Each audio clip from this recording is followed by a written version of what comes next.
அட, நவமியில் அவதரித்த ராமபிரான் மனிதர்கள் எவ்வாறு வாழ வேண்டும் என்பதை உணர்த்துவதற்காக பகவான் மகாவிஷ்ணு எடுத்த உன்னதமான அவதாரம் தான் ராம அவதாரம். சித்திரை வளர்ப்பிறை நவமி அன்று இவர் அவதரித்தார்.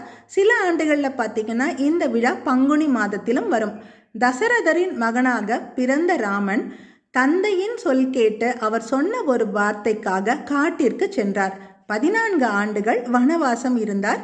இவ்வேளையில் சீத்தையும் பிரிந்தார். ஏகபத்தினி விரதனாக இருந்த ராமபிரானின் வாழ்க்கை மனிதர்களுக்கு பல அரிய வாழ்க்கை முறைகளை போதிக்கிறது. ராமன் காட்டிய அயனம்னா பாதை என்பதால் தான் இவரது வரலாற்று நூல் ராமாயணம் என பெயர் பெற்றது.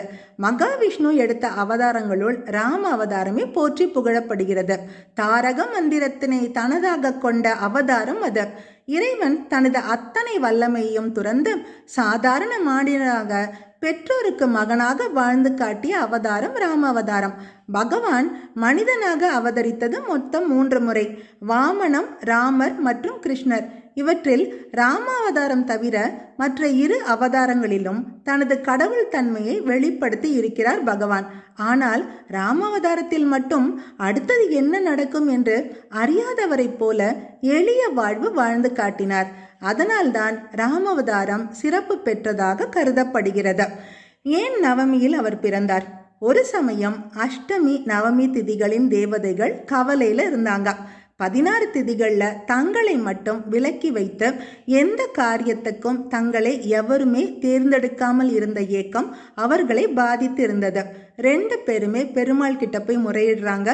திதிகளோட ஏக்கம் தீர்க்க எண்ணிய தீனதயாளன் என்ன செய்தார் தெரியுமா? இனி வரும் எனது 2 அவதாரங்களும் நவமியிலும் அஷ்டமியிலும் நிகழும்.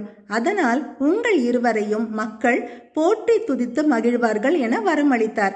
அதனால தான் ராம அவதாரம் நவமியிலையும் கிருஷ்ண அவதாரம் அஷ்டமியிலையும் நடந்தது. ராமபிரானோட ஜனன காலத்துல 5 கிரகங்கள் உச்சம் பெற்று விளங்கின. அதனால தான் அவரோட ஜாதகத்தை வீட்டில் வச்சு பூஜித்தா நன்மை பயக்கும் என்பது ஐதீகம். ராமபிரானை வழிபடுவதால் துன்பத்தில் கலங்காத மனநிலையும் எடுத்த செயல்களில் வெற்றியும் கிட்டும்.